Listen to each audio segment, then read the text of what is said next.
Be one, brother Moses, and salute. It's been a minute since I've gone live, and man, I got so much that I could talk about. That there's one thing that's most pressing on my mind right now. I'm in this part of my life where this settle down concept is starting to kick in, and so I want to get a personal conversation of my journey personally, as well as be able to cover some more important information about where I'm at in this journey. And so I'm gonna open up with just a candid conversation. I'm gonna rock with you for a little minute. I'm gonna share some information. Some of this information is vital to you or to someone that you know that's inside of your network. So be sure to share it. If you like what you hear today, be sure you hit that like. And if it's not something that you've done already, be sure to hit that subscribe button. And so I'm gonna get into this conversation. I'm now discussing mortgages, but as you know, B1 Brother Moses, I always have a deep-seated underlying message that I deliver. And on this one, there is nothing different. And so I hope you continue to rock with me throughout this live stream or in the restream. Yes, sir. Hey, George Macon too is my brother, Urban Nerd University, and this would be the extension of the redlining.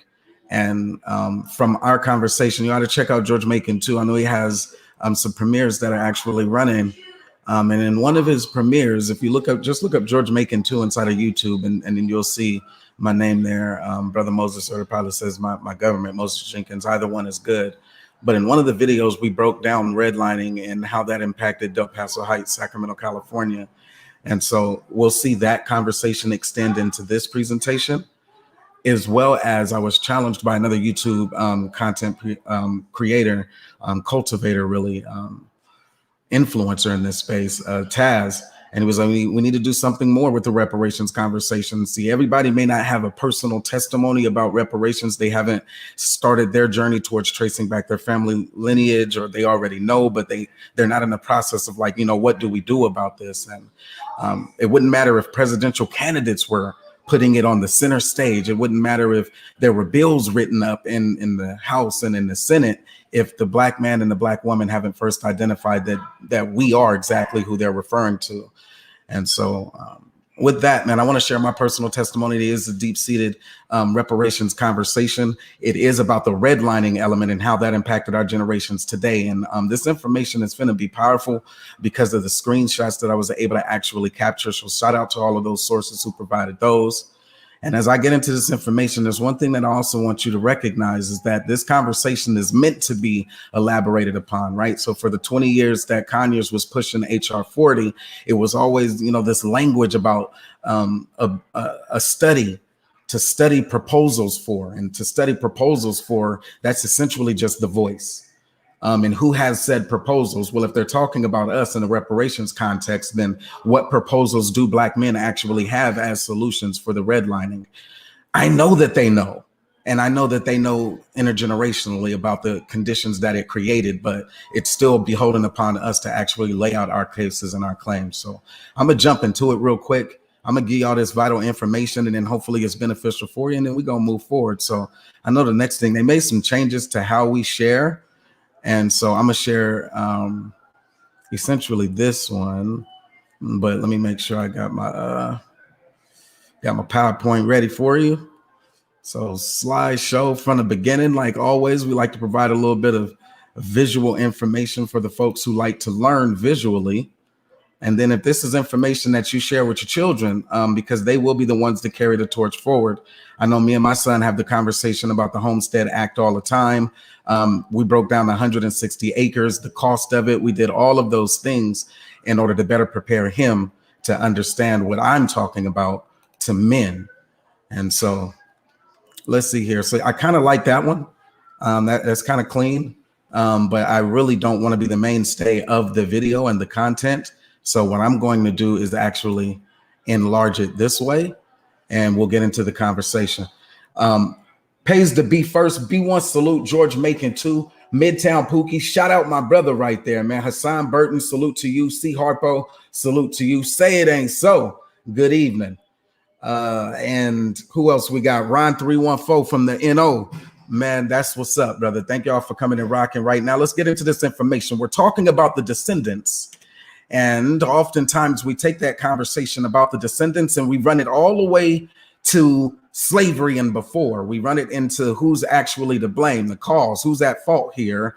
And that sometimes, you know what I'm saying, it can sometimes take away from what we're supposed to be doing in our generation, to not just extend the conversation, but what is our claim? And so I'm gonna start you off with some visual stimuli, if you will.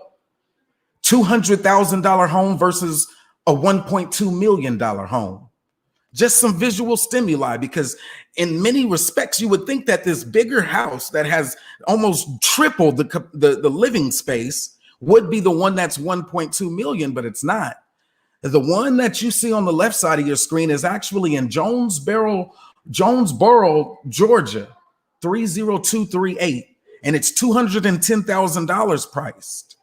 And then the one that you see there on the right is in California, Sacramento, where I'm from, where my family, my grandmother, and even her mother, and that's where the descendants are, right? So you feel me? My grandmother made her transition to Sacramento, California, you know, the military and all of that.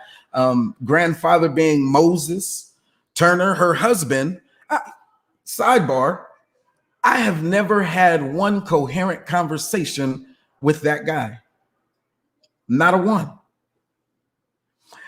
And the grandmother that actually took us in, as my dad, who was military, and he married her daughter, who was raised up in Northern California, in Sacramento from like 1989. And then I finally left for Georgia in like 2013, 2014. 2013 is where I went on my first trip, saw that I liked it, loved that I loved it, and made that move. And my family, my wife and my children, we all moved to Georgia. And so in Jonesboro, this is the 210,000 on the left. And in Sacramento, California, that little bit of space, it looks like it's something, but it's a little bit of space, is the 1.2 million. And so with that, when we're talking about intergenerational wealth, as we hear, what we're looking at, I have two kids, a son and a daughter, and it's beholden upon the parents to create said intergenerational wealth, which means for us, the conversation is now very singular and very focused. What home do you have? And so maybe this is just a goal, maybe it's a vision board, but his and hers equals theirs. And when you see theirs, heirs is a part of that. What do we actually have to pass down as Black men but the home? And see, for me, I've moved around for like the past 5 years, and now I'm finally at that journey where settle down has become all the more important. And my thinking, a man's responsibility, whether my wife and I continue until death do us part, or she decides, you know what, I need an asset of my own, that still falls on me as the man. So let's discuss mortgages. Feel me? See, a his and hers concept model would take both of these new development, these proposed constructions by a builder, and they would situate them on a plot of land. And what my grandmother was able to do, her sisters, her brothers, and all of their children predominantly were raised in one zip code, 95838. And inside of that zip code, there were other families there, but probably a total of around 4,000 total families. And I'm a part of that number. So what's today's mathematics? We are looking at a standard calculation for the breakdown on 160 acres, 160 acres being the homestead to catch you up, divided by 1.3, which is like if you take a football field, we're making a football field analogy, and you include the end zones, then that football field is approximately 1.3 acres. So how many football fields could you get in a homestead? Well, that number is about 123 football fields. And then we break that down to the Great Compromise from Abraham Lincoln. See, there was the Homestead Act from Abraham Lincoln, which was 160. And then there was the 40 acre and a mule reparations conversation. And so we'll give them that. And so we'll break that down by the 1.3 to see how many football fields that would be. It would be 30.77 football fields per black man. Football fields. Feel me? Now, what's today's science, since this is an educational piece and we're going to include some information? Given that an acre is 43,560 square feet, this works out to a little over 5 homes per acre, depending on how you slice it, talking about a typical single family subdivision. And subdivision is what I want you to focus on, even more so than this. We need land. And what do we do with our land as we look for intergenerational wealth pathways? All right. So we didn't broke that number down. We were supposed to have as descendants 160 acres. The compromise was 40. And then the president that was, what was he, impeached afterwards? He came and he made it irrelevant in the first place. We got to a peak in about 1920 with about 11, maybe even up to 20, depending on which data source you go with. Million acres of land, but nothing equivalent to the homesteads. And so we bring that back again. We reintroduce it. Even Booker in the Senate reintroduces the land grant, or the Justice for Black Farmers Act. That's a bill today, but it doesn't matter if it's in the Senate if black men and black women don't get this and internalize it and say, that is what I'm talking about right there. I need that. And so we end up moving away from land grants to talk about, or we move away from homesteads to talk about home loans. We move away from the conversation about 40 acres being what is owed, or even the 160 as a citizen is what is owed, and what was the actual discrimination claim. And we have to drill all the way down to the compromise. Now, if they said you can get 5 single family homes per football field, and you can get 30 about football fields for the 40 acres, it's simple math, which is why we use the football field analogy. Times 5 makes it easy. Instead of having the conversation from the lens of 5 times 30, which is 150 single family home book of business that I own, ownership. We end up having a conversation about how China came in and started buying up mortgages and subprime lending and redlining even. All of these are the compromise on the real conversation, but it's up to us to have the real conversation. What we see is that they tell us to go to the bank, just go apply for a loan, because the fight has been equal access. Am I lying? Equal access. That's been our fight. And with that, the question is, am I qualified now? You know me, B1 Brother Moses. I am a veteran of the United States Army, which means there would be the benefit of a VA loan. Graduate and alumni of Morehouse College, which means I have an education. And in corporate America with a great salary and a track record that goes back about 4 years with said company. Now, I've traveled a lot, which would work against me. Credit hasn't been the best in my favor, although my credit score has rebounded. And I'm also a married man. My wife didn't put in work when you look at the numbers here.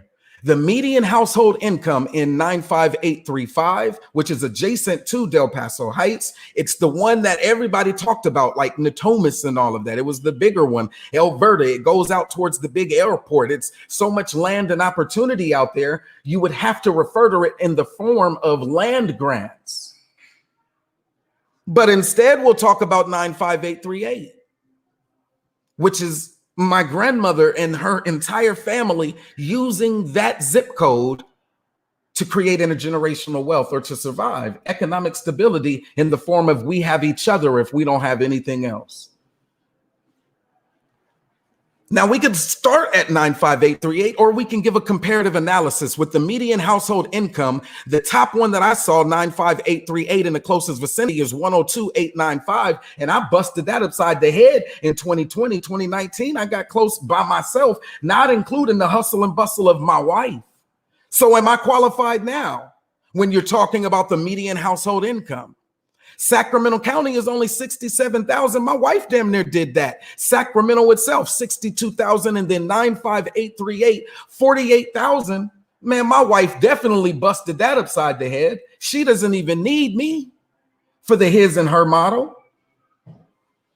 Average household income is another metric that they use. 95835, again, starting with the bigger one, they put it at 124. Me and my wife as a household, we busted that upside the head, and that was the closest one and the highest one in the vicinity. 95838, $62,299. Educational material for you.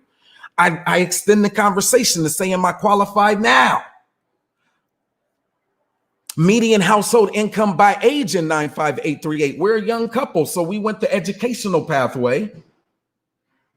And now that we got our education and are footed in our careers, we want to know if we're qualified for this conversation. Householder, 25 to 44 years, which is the demographic that we are in, $51,000. My wife busted that upside her head by herself. Householders between 45 and 64, which is the next generation above me, is 51. So if my wife is fucking with doing just as good or better as the whole generation above her, and we're just getting started, I would think that we would be qualified. But we know that it's more than just how much money do you make. And so I want to talk about the grassroots efforts of Black men who do build communities. We're from Del Paso Heights. And so everybody's family, as I said, there was only around 4,000 total families. So by some way or another, somebody's cousin then married somebody's cousin. Is y'all still rocking with me? And so the council member before we were leaving is an extended family member, extended kin. Let me open myself back up on this one as I discuss Del Paso Nuevo. What you see on your screen here on the left, on the right side now, it's like the big, kind of garden area that they wanted to build. When we say communities, this is what we're talking about, subdivisions and developments. And when you're talking about acres of land inherited, and now what do you do with it? This is a view that you might want to have. So just say thank you. And maybe this is something that you're interested in creating for yourself. Shoot me an inbox, man. If you want to look at your area, or you want to look at Virginia, or you want to look at where your grandmother was from and just do a deep dive analysis on what redlining looks like and what it looks like today on your family's area, extend the conversation. Hit me up in my inbox, man. I'm B1 Brother Moses. Salute. But Del Paso Nuevo was an initiative by Alan Warren, who, and I don't want to put too much business out there, but the rumor is that his father was one who made the investment in land that was way in that 95835 area code. It was still farmland type of area a long time ago. His father did. So if he's in his 60s, like my mother, around late 50s, 60s, yeah, he's not in his 70s yet. But yeah. So as a family, then he made the investment. They ended up putting the Arco Arena on it and then having to cash out his family. So like a claim or a reparation, or however you want to look at it. But it was a claim that they ended up cashing him out on. And he converted that claim into purchasing land in Del Paso Heights. For those who say Black folks don't build community, this is what they were referring to. And this is the deep dive case analysis, because this has been an ongoing development project for years.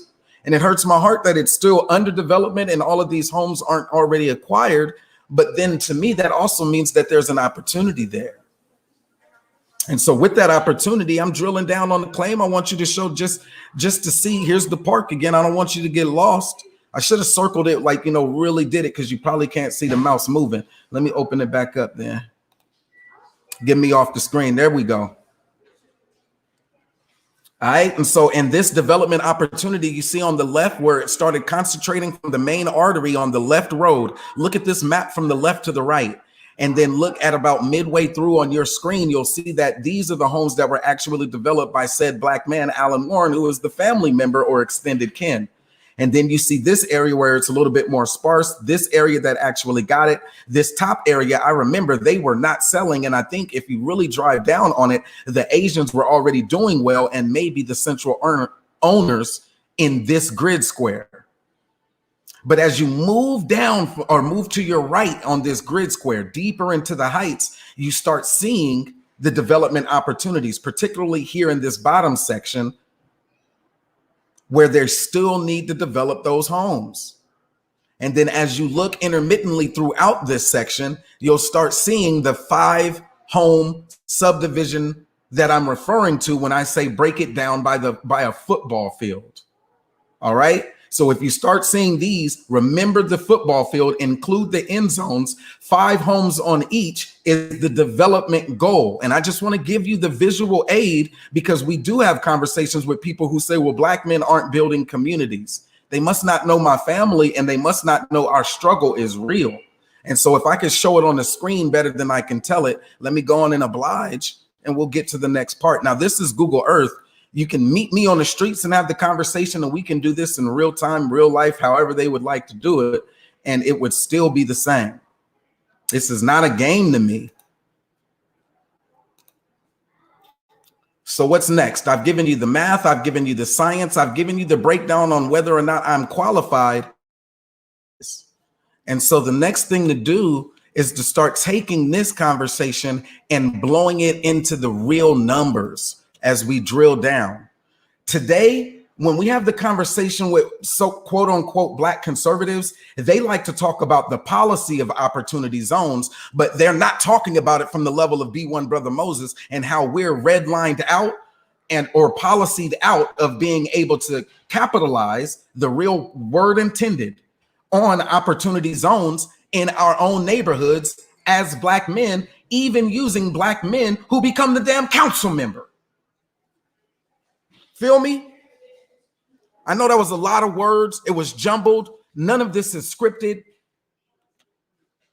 But I got to get to the numbers, because for me, this is personal. This is the land that my grandmother owned, 3535 Osmer Lane. Okay, it's the docs. I'm Moses Jenkins, man. Get out of your feelings about it. You dox me, you'll just be practicing. But this is the lot that my grandmother owned. And for many of us, the conversation does come down to inheritance. What happened and who owns this lot? You'll see the garden construct already there, the land being cultivated at the time here, the old school truck. But the land is where they want to have the conversation. We need to talk about land as a caveat towards intergenerational wealth creation and what we need to do there.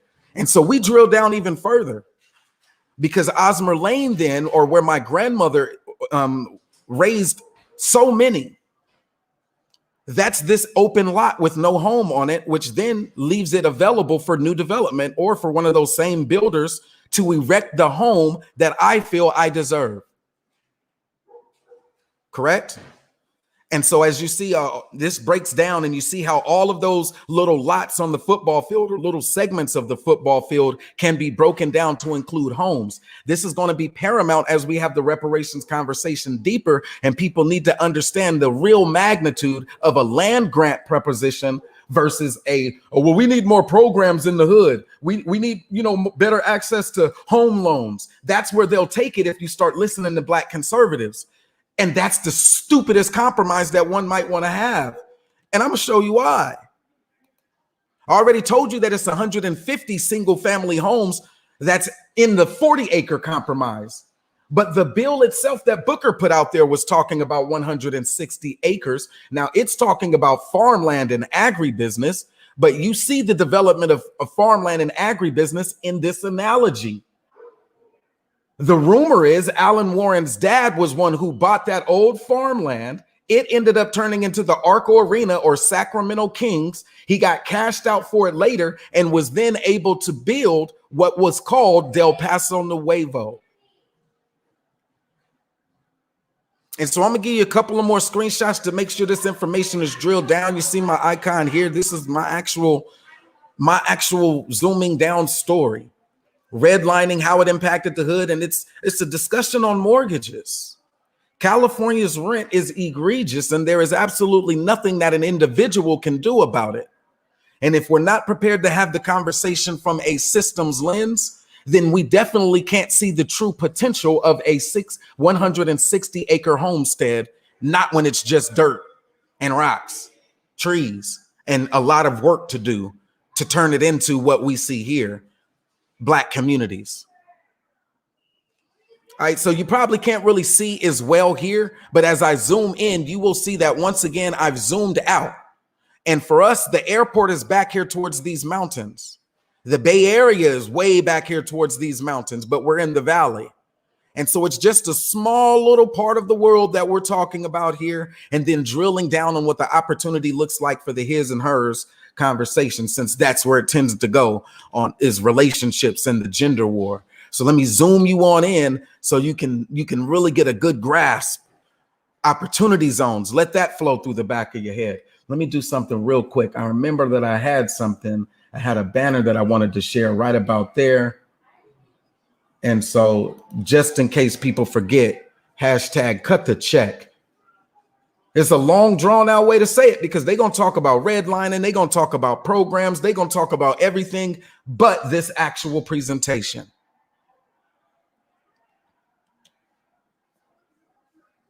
So let me give you one more.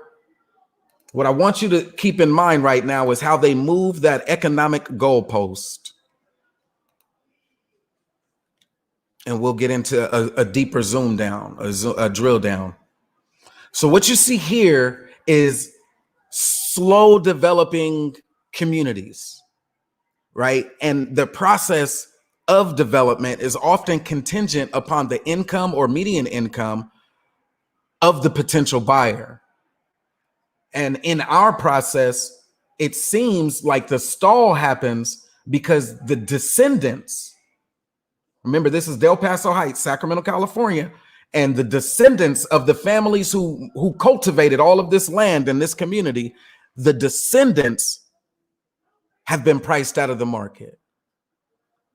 It was expected that the next generation would be the ones who would get this property and this property and this property and this property all the way along the lines to keep filling out our own community. So as the next generation's young men grew of age and needed a mortgage, they would come home. Now, I keep drawing you back towards Del Paso Heights because, as you remember, in my generation, we had back to back to back to back NFL players. I'm talking Ontario Smith, Dante Stallworth, Paris Warren. For generations, Grant High School churned out NFL players from this small 4,000 family community. So the talent was there, the minds, that's the NFL talent where the conversation typically goes. But in that same time span, we had a resource by the name of Alan Rowe. And he was the one who made the connections to all of the HBCUs that were opening their doors to Northern California transfer students. And Alan Rowe was our connection. His son attended Grant High School. Come to think of it, the principal of Grant High School, his son graduated from Morehouse. But the idea was that those descendants would come back and fill out these spaces. That's the presumption. That's what's assumed, is that the next generation comes back and you own the community. You buy back the block, correct? Hopefully that's not a reach there. Most communities expect that the residents own the land at some point. And so let's drill it on in. One of the pillars of said community is Harry Block.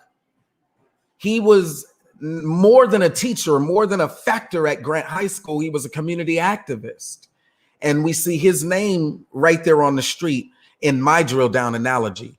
But all of the names of the streets, as point number 2, do Black folks build the community? Yes. All of the names of these streets are pillars of the same community. They're named after the community activists themselves. We did the groundbreaking ceremony and everything. It is essentially what one would expect as a model for a Black community. But we got to get to the numbers because I don't want to be too long. We're already at the 30 and I haven't even given you the mortgage numbers yet. So rock with me. As you see zooming in on the screen, 347,000, 395,000, 454,000, 491,000 for the completed homes. That's the moving of the economic goalpost right in our face. That makes it kind of hard to get the his and hers properties, but we're going to zoom in anyway and lay the claim.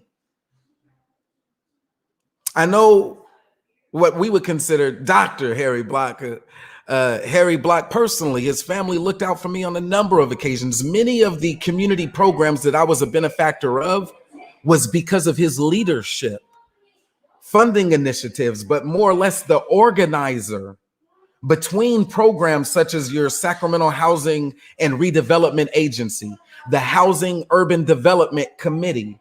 The high school itself had like the PTA, or the Parent Teacher Association. And I believe it's either Title I or Title IV parents or whatever it is. But all of those connections, the who's who in the community of doing it the nonviolent political way, that was like the members who have street names after them right here in this section of the world of 916. And so we could zoom all the way in and see the corner. We can look at the land and say, okay, now I see the football field analogy. And I understand that this is just one, because I didn't put you boots down at the street view of looking at one football field. Of course, they'd be scared of a real reparations conversation with B1 Brother Moses for that reason alone. Because the streets are named after the pillars of my community.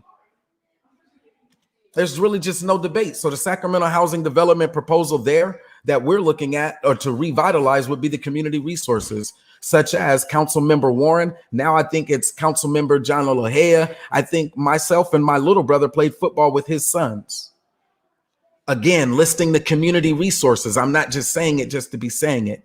There are still some needs, like the property development companies. Why did they bail out? The contractors, the investors, the committee development or the community development committee, did they lose interest? And of course, they need the project manager. Current market value. See, I said, now how much is a single family home in your area? And that was my homework assignment on my last reparations debate breakdown. So we can actually quantify and see what the true value of a reparations claim is. Let me put me back on the screen. I know how people get. If they don't see you, they don't think it's real. This is more than a lecture. Price around $445,000. The status is still pending. The type is a single family. It was added 132 days ago. It was viewed 89 times. Total bathrooms is bathrooms 4, total bedrooms 4 for that unit. Comes with the cooling type, central heating and air, natural gas, public sewer system. Architectural style is Mediterranean. Is still stucco. Square feet, which is another one of the big ones, is 2,121 square feet. Appliances include dishwasher, disposal, standing gas range, microwave, all the high-end amenities and things. It's what the model home looks like. Once again, the lot feature is the lot size. Let me give you back your big screen. I know how y'all get. Y'all want to see the receipts. The lot size itself is only 0.13 for this home. So who wants to talk about 40 acres when this home is only on the 0.13? The lot size itself, 5,841 square feet. What is the science? There are 43,000 plus square feet in 1 acre. This lot size for this home, this $445,000 mortgage. Now, they don't want to have a conversation with B1 Brother Moses Midtown. They just don't. It's all good, though. Maybe about 6 minutes, and that's all they can understand. Price per square foot, $209. Price per acre, $3,318,419. It's not just B1 Brother Moses saying it. I'm just going to show you, and then you can take the information and do with it what you will. But I gave you the homework to look it up in your area. And so now I did the homework on my own. Price per acre is $3 million. Of course, they don't want to talk about 40 acres. Of course, they would do everything in their power to dismiss that conversation when they know 40 acres is times this $3 million. Of course they would. Of course, they would want you to be distracted by everything under the sun, like the gender war, rather than his and hers equaling theirs in the creation of intergenerational wealth. Of course they would. Of course, the black conservatives that you would have the conversation with would cape for white supremacy by allowing redlining to be on the table, but not the solution for redlining. Of course not. Of course, then they become Booker T. Washingtonites and want you to pick yourself up by your bootstraps. Then they want to be UNIA and say, well, it's up to the black men to build factories and to work together and to have unity. Or then they want to even include the radical ideas of some of those organizations that have 501c3 statuses that will never be as radical as they claim to be. Not here in America. They will never be as radical as the transformation of the UNIA under the leadership of Malcolm X. Oh, it was passed down from his dad. Why can't I pass down the information from my dad? It was passed down from their grandparents' generation. Why can't I pass down what was happening in my grandparents' generation? They were the ones redlined then, and now the moving goalpost has shifted economics to be $445,000.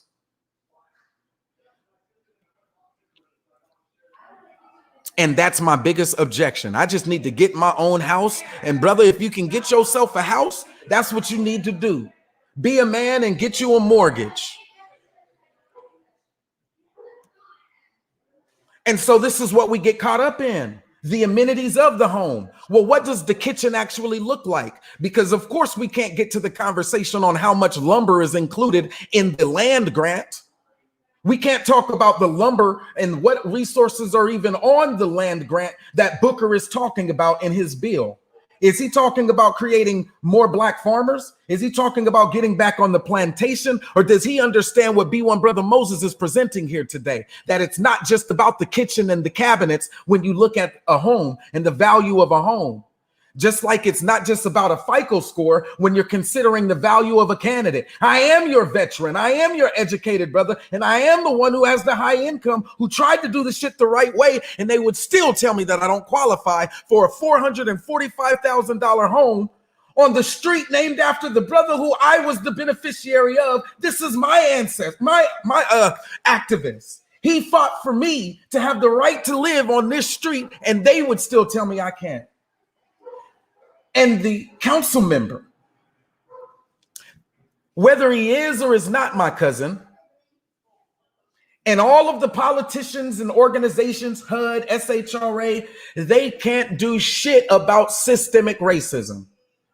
They can't change underwriting policy. That has to be something the banks themselves or what's wrong with capitalism addresses.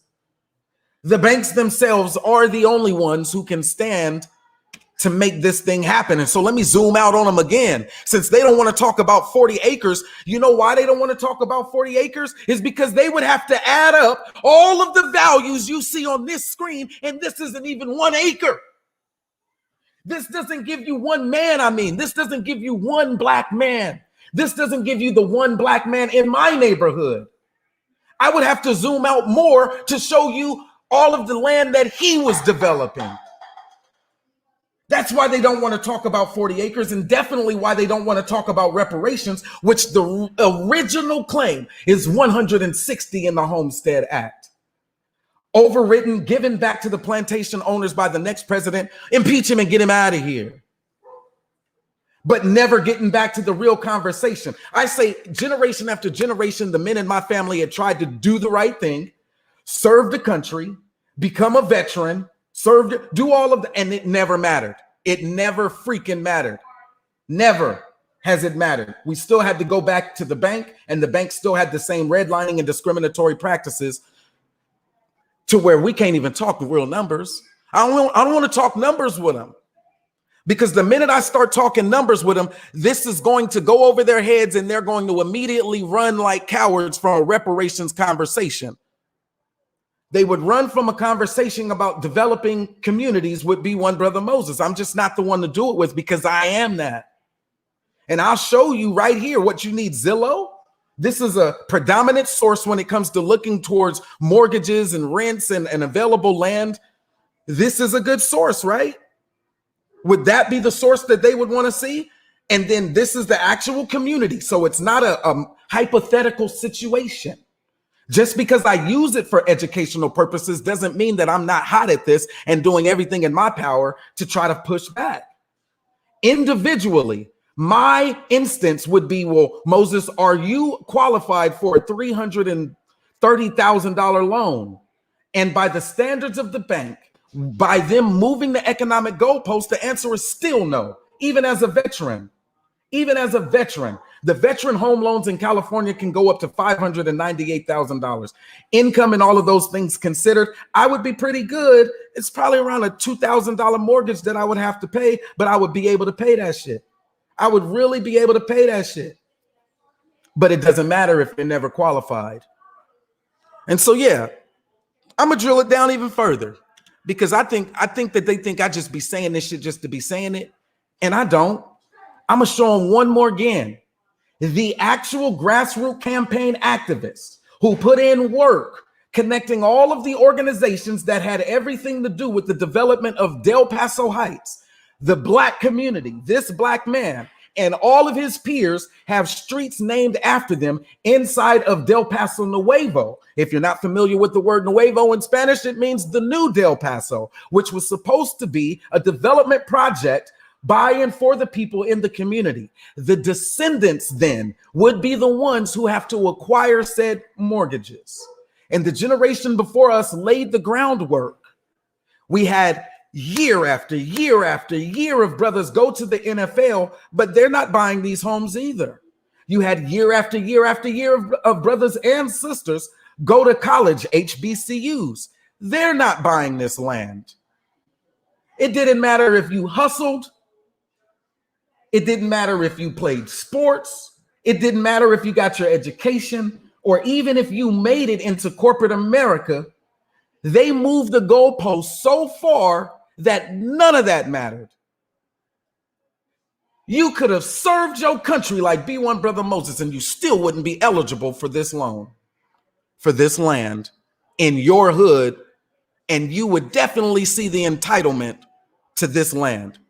Now, if I told you some of the stories about myself and Harry Black and our actual interactions, they are a lot deeper than any interactions that many of us have had with any other politician, like that. Like,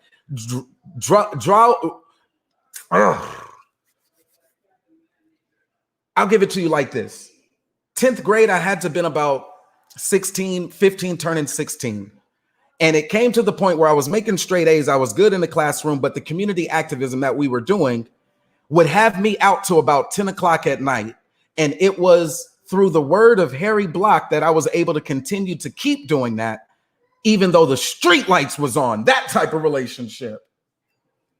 It was because of members of the community like Harry Block that I was able to be out after the street lights, and it was safe to be out there. Because if you know anything about Del Paso Heights, it is a gang territory. Love them to death. We were very territorial. So let me walk them all the way back down. Inside of that gang mentality, there was a big hot zone. And that hot zone was, a lot of that hot zone came out of this small plot of land, my grandmother's house. My cousins, uncles, them was some wild boys. And the poverty in Del Paso Heights meant that every dollar counted. And so they fought for it. They fought for it. They fought for it all the way up and through the 90s, incarcerations and all of that. That would be the reason why they fought so hard to ensure a safe space for me. But that would be the reason why then that I would be the first to graduate with education as my thing. Well, let's try having a degree. And they say you're first generation college student. That's the ultimate reason, because it was so poor here and so hard that the fight was all we had. And in fact, many of the fights were honorable fights. They don't want to hear that though. It was a lot more honorable when they were knuckling up in the streets than some of the violence you see playing out in our communities today. And that violence in the 90s was peaking. It was peaking. I actually come from that. And so when I look at it from this lens, we know that today there is the inheritance of land still in the South and Black families who still own land. From this perspective, that same farming perspective, I show you my grandmother's land, that even though the home had to be demolished, it still has a use to members of the community.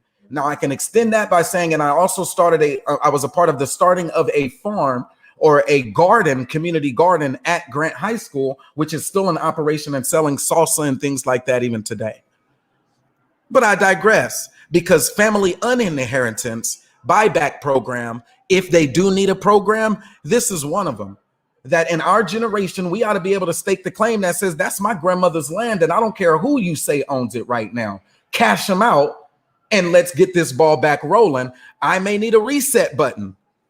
You give me this land right here, it's going to take me a while to develop the capital to actually build and develop even one plot of land. And I think that's point number 3 when it comes to the reparations. It's an intimidating conversation because most people would even ask themselves, what would I do with that land? And there's so many ideas one would have, but until you then broke down the numbers like I did today, they can't see themselves being able to get 5 pieces of property. And for most of us, getting the one property would be a blessing. Paying off one property would be a blessing. Not to mention, 30 football fields, 5 homes per football field is 150 of these. We didn't inherit it. And so when it comes to the inheritance, that's a way of looking at it, because after that, it took me a while. I graduated high school in 2000, tried to go to college in New Orleans, Dillard University to be exact. No Limit Soldiers was a heavy influence. So of course I was going to go check out the New Orleans. That was a culture shock for me.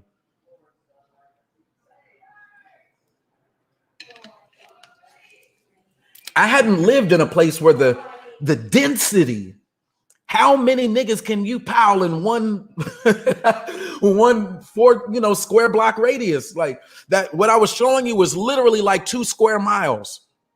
I mean, 2 miles this way, 2 miles that way. So 4 square miles. That's it of land. But when I went to New Orleans, it was just so many people. And so, of course, that didn't work out. I was one of those dropouts the first semester. Like I didn't even make it through the whole first semester at Dillard University. Like, man, I need to withdraw these classes. I got the little student loan where they give you a little money that you can, spend, and bought me a damn bus ticket. I was Greyhound. First thing, let me show my face. So y'all can't even see me right now. Y'all know first thing smoking. Like it was, I graduated from Grant. And the graduations are in like May, June, July, all of that. Get to like November and that semester, I was like, nah, man, I ain't gonna be able to do it. So I started working. I was working with my dad works, which is a law office, and just general clerical data entry, which is predominantly what everybody does, unless it's a cash register, which is still data entry nonetheless. But data entry. Put a pin right there on data entry. We'll get back to that. But trying to get my money together, I was like, there is no way that I'm going to be able to earn my way to pay for college. Coming out of high school, there was no way I was going to be able to earn, even if I saved 100%, there was no way I was going to earn it. The banks at the time, if you put your money in a savings account, it would be 1,000 years before I earned before the interest rate paid me enough to actually afford college. All facts. We'll keep going right there. And so I didn't make it then, came back, 9/11 happened. So when I came back, I didn't leave till the spring. So I got there in like January, New Orleans. And so, I'm still blood gone. And what's his name? Lil Weezy, Cash Money, the Hot Boys. Hot Boys is hot and all of that still. And so everybody wanted, meet and greet. I think UNO and Southern were popping. There was other little spaces where you can move around in the city. And it was always a function. But I just couldn't get over that culture shock. So I ended up leaving like March or April before the first semester was even done. Excuse me. And so I get back to the hood like, damn, that shit didn't work out. Got to move back with mom. I'm like, man, that sucks. I'm a grown man. I tried this college thing. That didn't work out. My dad hit me with the standard thing. You either going to go to school or you're going to get yourself a job, but you ain't just going to be living here underneath my roof. Right. And so I ended up trying to go back to work there with him at the law office. They accepted me back. And then I ended up going to college at the junior college. Tried it. And then 9/11 happened. I'm in my theater class. I'm like, man, and next thing you know, the towers is going down. And I'm just like, oh, man, I'm hot. I'm walking around the campus. Everybody's crying. People going crazy. The rumors happen. And they think they're about to land planes or crash planes in the buildings in Sacramento, too. It goes on high alert. McClellan Air Force Base is right there. Travis. Everybody's going crazy, right? 9/11, September 11th, 2001. So first attempt at an HBCU didn't work. Went back home, went to a junior college, got a job and going to junior college because they tell you if you do the right thing, go to school and pay for your way, then you won't be in so much debt when you get out. That's a lie too. So that ain't work out. Joined the military. I'm in the military for a little stint. Put a pin there. Once we get more and more comfortable in this channel, I'll tell you about my military experience, but not right now. We got to keep going on the descendants. Come back from even that. And still got to go back to my mama house. Like, man, this sucks. Every time I try to get one step ahead, you know, do the right thing. If you do the military, then you can get a VA loan and you can finally get yourself your mortgage and you can, and you know, all of the smoke and mirrors. All of it is smoke and mirrors because along the way, they are moving the economic goalpost. And so years go by, all the way fast forward to 2013. I mean, I'm a football coach in the neighborhood. Harry Block is still out there advocating, doing things. I got to at least put this caveat in. Harry Block is the GOAT. All right, get back to it. And so Georgia's popping, love it. Get there in like 2013, 2014, started Morehouse. Stop right there. I graduated from high school in 2000. It took me almost 15 years to get to Morehouse. 15 years to get to Morehouse. There is no just do the right thing and get yourself an education. I still was not eligible. I was still not a quality applicant. Finally got my essay right. I was married. I had children and everything. And now we got a big decision. My wife owned a home. She was the title holder of a home. She went through like FHA for the mortgage or whatever that's called, for the first time home buyers program. And it was like a 3-bedroom, 1-bathroom, I believe, attached garage, over 1,000 square feet, large living room, hardwood floor, all up-to-date appliances. And even when we moved in, there was like some charitable organization that came out and they did like the roof. And they fixed up the gate a little bit. They went in the garage and there was something with the electrical panels. They had some specialist come and do the electrical part. So it was like we benefited from like somebody's charity, and it was like some contest, like fixing homes and something that they were doing. I don't know. We ended up being the beneficiary of it, to where the roof and the electricity and even the exterior got done, and it was no charge to us. And that home was valued at like $85,000 in 2015. 85,000. But now it's time to go to college. I finally made it. Morehouse has accepted my application and I'm going to Georgia, but I'm married and I have 2 children. I'm willing to live in the back of my car in order to make this thing work. Wifey is like, there is no way you're going to be a man living out the back of your car. And so she hustled and bustled, found a real estate agent, did all of that stuff. And we ended up moving to Georgia as a family and keeping the family intact while I'm in college. No job out there. I'm just a student. The VA's kicking in, got the disability going. I think I was at 10%.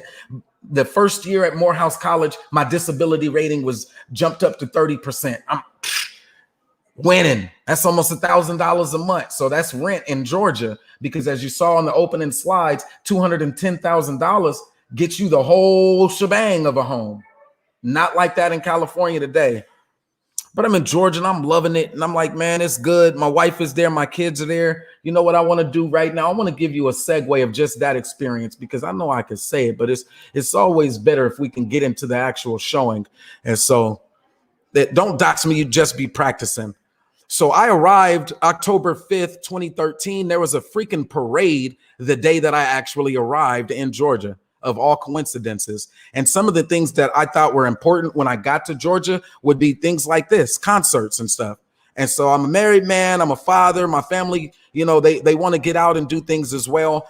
Historically, black colleges are known for what? The marching band. So make sure that we're exposing ourselves to that information. They had the Glee Club, or the men who sing. That's like legacy right there. If you can get paid to sing in an orchestra and that's how you live your life, is off of what you earn as an orchestratic singer, bro, you got some talent or some connections, either or. But yeah, it'd be popping in the nightlife. You know, I got all type of videos. The other thing that I thought was important when I got there, I also have a cousin, extended family, but a cousin by blood And he's actually a bishop of a church, Metro. And so my mom said, whatever you do, make sure you go connect with your family out there so that you're not alone. And so that was one of the first things. Went and saw Metro, saw him perform, phenomenal choir. His daughter was actually the music director. And when I say music director, they're one of those high-tech churches that have like the flat screens and all of that stuff you can view from home even before the coronavirus. Like they are that upgraded. And so in any event, that's what I connected with the pastor. That was important.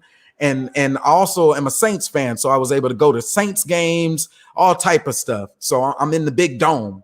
Now, remember, I got a cousin in California whose dad bought land on a farm. And that land, on that land, the Arco Arena was built. And from that, it created an intergenerational wealth once he received his inheritance. And he turned that into the building of a community. And here, as I finally get to Morehouse, this is 2013, this is November, and now I'm at the Saints game. One of the things that I want to do, excuse me. Hey, I'm on a live stream. If y'all don't cut it out, y'all hear me? Yeah. Don't get cooked. One of the things that I want to do is check out a game on an Arco Arena. I mean, on an Arco Arena size venue. And so I actually go to the game and see it live there. So I got a couple of footage there. All the while, because I am a father and a student, you got to do the dad thing. So I joined the PTA there at Carter G. Woodson Elementary School while my daughter is doing all the little performances and such. And my wife made sure that I had it on my calendar and on my schedule so that I wasn't missing out on my children while I was investing in my future, in my education. And so Morehouse College also helped with that by providing scholarships that made it that much more accessible because it was expensive. But in this part, we just get to Morehouse College, and I'm going to show this one because this was the family in 2013. All right, and so we linked up with Wifey family. I don't even know if it's going to play the volume-wise. Hopefully y'all can hear that.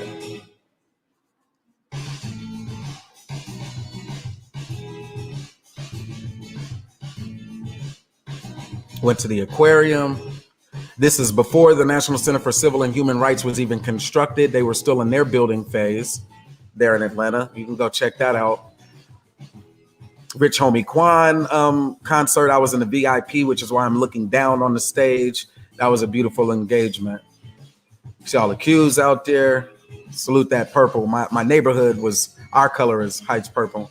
The Glee Club singers, once again, at the church. Morehouse College, as you can see there, and then the actual football game. As a family man, got my Morehouse colors on there, got my wife, always the journey.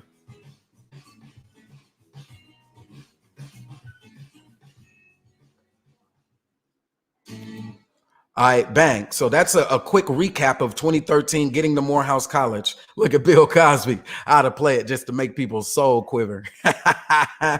But then I also have other things to do, right? So there's what do you add? How do you add value at Morehouse? And so one of the things was I linked up with the brothers there. Rugby was a big opportunity area. They needed funding. They wanted a treasurer. They was like, Brother Moses, you got a car. Can you help us by driving us to the games? And so I actually had a debate with the captain of the football team, and he was willing to debate me inside the cafeteria. Now, in HBCUs, the cafeteria is where everything happens, first of all. The cafeteria is lit. And so we actually sat there and debated Booker T. Washington versus W.E.B. Du Bois.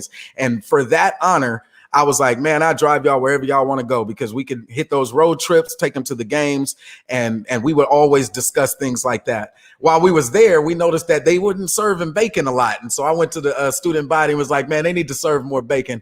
And we made that happen. But because I'm a father, I also want to share just one quick one because we have work to do.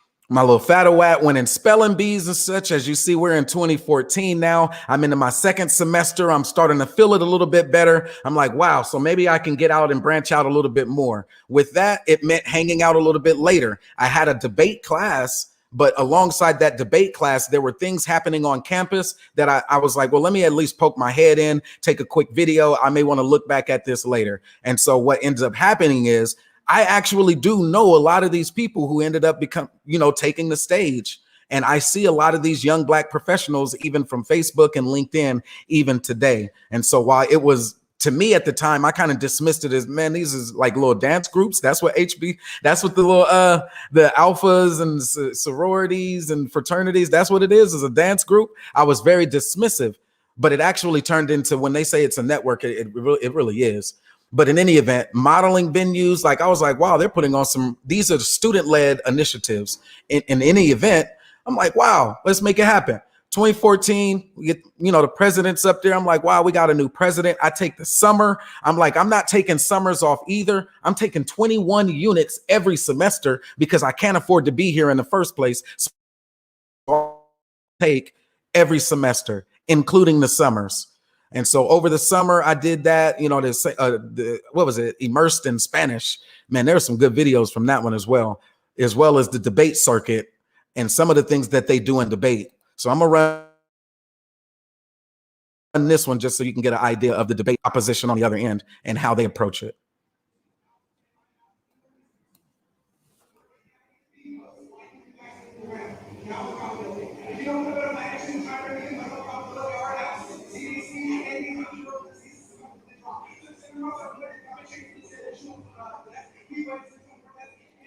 I hope you can hear that. If not, it didn't really matter because he was saying a whole lot of nothing anyway. But what he does is they just load it. Well, the CDC and next point, source, and they just run it. And because you're on a time in an actual structured debate, if they gave you 5, it's called sprinting, and they could give you 5 examples.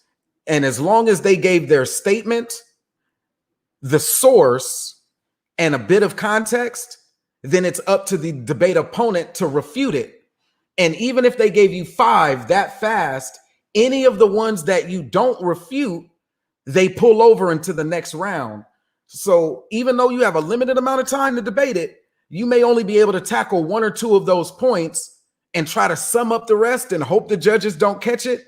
But if you don't hit all 5 of those points in your rebuttal and make your points, I typically use 3 because I'm more fair, I'm partial to debate. But if you don't rebut theirs, then you could lose the debate just because of that debate style, saying a whole lot of nothing real fast and going nowhere. And so in that same sense, it's not just me. My wife actually graduated, and I think this was when she earned either her bachelor's or a master's. I'm not sure. I would have to zoom in. But she earned her degree as well, and she was always better at online and virtual learning environments. And so we drove all the way down for her to attend the actual graduation while she's doing it. Daughter's winning spelling bees. Wife gets her degree. I'm working on my degree. Now became treasurer, and I'm working towards Senate at Morehouse College while being a father, going to like the Rich Homie Quan concerts and community events, a part of the PTA. And my son was busting on beside their head, but I don't even got to go that far. Just show you them wiggles right there. And hopefully you get the gist of it, busting upside their head that way. And so sports was always good, going down and trying to stay physically fit whenever I could. I wasn't big on sports, but it was something that was available. Ta-Nehisi Coates, live speaker there. They broke down his analysis. That was before the reparations conversation, by the way. Golfing, they said, was important. So we had to that wasn't a course. We actually went to Myrtle Beach for the golfing exercise. I'm just running you down, right? So they talk about Morehouse College. I'm giving you the actual live screenshots. So, that's exactly what it is. And so we continue to go, big parties, big events. I know this is skipping forward a lot, big festivals and such. I was actually on this stage. I can't remember where those photos went. Fast forward to 2016, right? So in 2 years, got there in 13, but 14 really. By 2016, you see me with my cords on, bro. I was not playing with them Midtown. I need somebody to drop a fire sign in the chat if you just been following. By 2013 to 2014, I get there, and now we get to 2016. You see me with my tassels on because I'm taking as many units as I can take, as fast as I can take, because I can't afford to be there no way.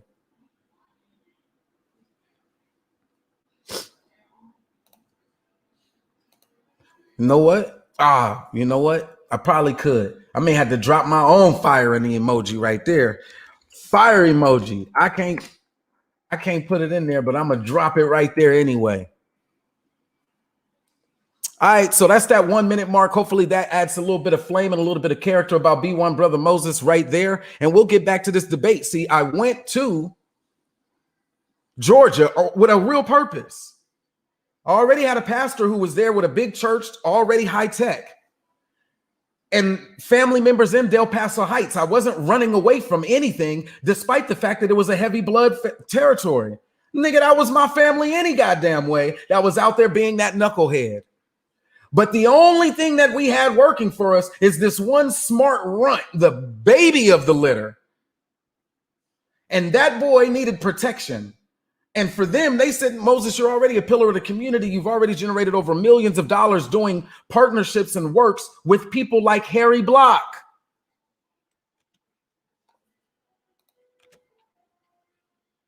Oh, you don't believe me?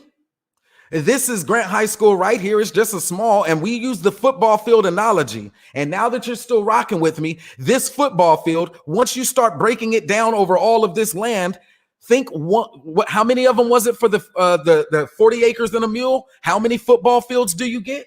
I'm going to put it in the chat for you one more again. You get 30 football fields.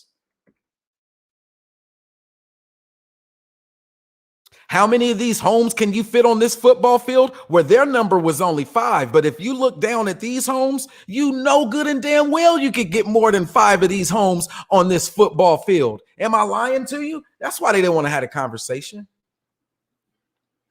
Oh, but I made a claim about the millions right here. This is the Greater Sacramento Urban League right here on the Catacomb Corner from Grant High School. And this wasn't here before all of the projects and the partnerships, grant initiatives, and what we actually did with Harry Block. I told you I'd speak on his how great he was. We were a part of the youth planners. And as youth planners, that meant the community development committee. And as a committee, the youth planners then were the fundraisers. It's the same concept that goes all the way back to Booker T. It's the same concept that goes back to Mary McLeod Bethune. The students are the fundraisers. They write the notes to the Sierra Health Foundation. They write the notes to those. Well, you need to write your council members about that. And so the millions and millions of dollars that were generated, some of that ended up being, we were able to get this Greater Sacramento Urban League right here. Now, why do you keep saying Booker T. Washington? If you know any history, then I don't have to tell you why. Urban League. Now, if this is Grant, which it is, then this section right here, hopefully, yeah, I can see it on my screen, so hopefully you can see it on yours. This section right here is the community garden that was developed. It still has the business that is in place and operating today. It came with a full agribusiness curriculum that was offered in this wing. And if you come right here, it's not that far away. Then the corner, boom, grandmother's house. This is the same land that my grandmother was on. And she was actually a lunch lady at Grant High School. And this school, Grant High School, used to be called Del Paso, if I'm not mistaken. Del Paso, when my mom went there. My mom's cousin then being Alan Warren, who then went on to create Del Paso Nuevo. Do Black men build communities? The answer is still yes. Now, do we put absent the women in the community? Absolutely not. That's why we need a his and hers model. And that's why I'm going to keep busting them upside their head. So I had to rotate the world just a little bit and zoom in just a little bit just to keep driving this point home. How many of these size homes do you think can fit in this football field analogy? They said 5. We'll use 5 because that's easy math, but we clearly see that the number is far greater than 5. Correct? Grandmother's land. Her mother had land on this block over. And when my dad moved in from 88 to 89, that time frame, we were getting this house refurbished, which would be my great grandmother's home. So my mom's grandmother's home was here, and that's the home. This is High Street where I was actually raised. The house on this corner, auntie. The house on this one, auntie. Family. Like if I started going through and selecting all of the family homes, then you would be like, oh, that's what he means. My cousins was in this house. They was on this, all of that. And for the most part, we were all raised ripping and running these streets. But I want you to personalize it. And so I'm going to keep zooming in and zooming out to show you that with this model, the actual reparations conversation, then my cousin, then Alan Warren, was the one whose dad ended up purchasing land out here somewhere in the farm a long time ago that turned into the arena that then enabled intergenerational wealth. So today we're looking at the bill on the table, which is talking about land grants of 160 acres. And I don't want to hear no scary ass niggas talking about, oh man, it ain't gonna happen. They ain't gonna do that shit. Oh, that never happens. Oh, you really believe a white man gonna do that shit? Oh, is that what you shut your punk ass up? I don't want to hear none of that shit. We have work to do as men. I've shown you my individual claim. Don't dox me. You just be practicing. And the more you dox me, that shit would be annoying anyway. If anything, if I have to talk about the Bloods in the community and the Crips and how we used to fist fight and shit, I'll bring on those Crips who we used to fight with, because them niggas was half the time family sometimes too. Stay out of family business. What we didn't want was the police and other people who had nothing to do with it intervening in our behalfs. And oftentimes the only apology that we would have is when it did spill over into other people's yards. It shouldn't have had to spill over in other people's yards if we were better trained foot soldiers. But at the time, the level of poverty that we experienced, that's the only one that I can go on. What would drive a man to join the gang? The level of poverty that we experienced drove that drug business that everybody talks about so high that we were fighting for every nickel and every dime the drug business had to offer. And even if you didn't have to be in the drug business, where was you going to work? I've had that conversation time and time again. It wasn't just redlining to get you here, but the hiring practices that also discriminated against us to where our median income didn't matter. I showed you it in the numbers, the median income and even the average household income in 95838, which is everything that you see here under the freeway, I-80. Most people know I-80, Marysville Boulevard, Northgate. This is what I'm talking about. But everything in this 95838, the median household income was like $48,000. Average household income was like 86 at the most. And that's everyone. Average means that there's half that are better, half that are worse, it seems like. But what's the average? And so, in fact, when we make this thing ripple out in broad scales, you would need to see this entire map to understand a reparations claim just for the 4,000 descendants of 4,000 American descendants of slaves in my generation who grew up just in this neighborhood. You would have to be able to have the conversation from, well, your only reparations claim would be a claim to undeveloped land somewhere out here. That's the argument. From a real world analysis, you see it on a map. We were raised here, disenfranchised for years. We can prove generation after generation, socioeconomic conditions, everything. You don't just get to say, well, your uncles made bad decisions and not be accountable for the system of discrimination that forced him to make such decisions. Especially if you're not willing to go after the root of the problem, which is 40 acres would have been a land plot, a huge land plot. Way out here in the first place. And so by proximity, he wouldn't even been around y'all like that. Let me make this thing work. The other freeway is the I-5. That's the one we take to go to Los Angeles. So we are wedged in between two major arteries, or what do we call them? The two major freeways. But deeper than that, why this property value is important is because of its floodplain. We're in the valley. And so I'm gonna put a pin right there and talk about the homes from a different lens a little bit later. But I do want you to see right here, there is McClellan Air Force Base, which is up here. And this is like a good guide stone for when you're saying, well, how big is a 160 acre plot of land? What does that actually look like? You would have to measure it in terms of airports, really. You just would. And that's why they don't want to have that conversation. But I'm going to make this thing do what it does. Again, I'm going to show you again. You see the football field. And now that I've zoomed out, 40 acres breaks down to 30 football fields. 160 acres breaks down to 123 of these. So I had to zoom all the way out just to show you what that means. I didn't even give you the math off of 160 acres, which is now 23 football fields times 5 of their homes per football field. So the actual reparations claim then from that lens is 5 times 123. Can we keep it simple and say 125 to make it an even 700 and what is that? 75 single family homes? That's the responsibility. That's the missed opportunity. That is the burden of the United States government if they ever want to say restorative justice.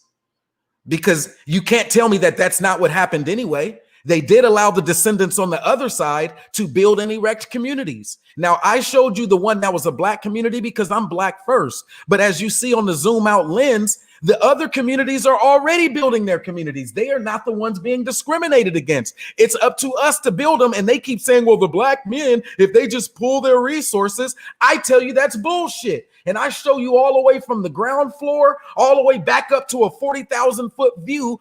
It's not black men coming together to make this shit happen. Non-violent political process is the only way it's going to happen. And if you're on the corner that says, oh, we can be super radical and fight for our rights, we just need social political revolution in the form of bloodshed, then you're definitely not going to end up with it.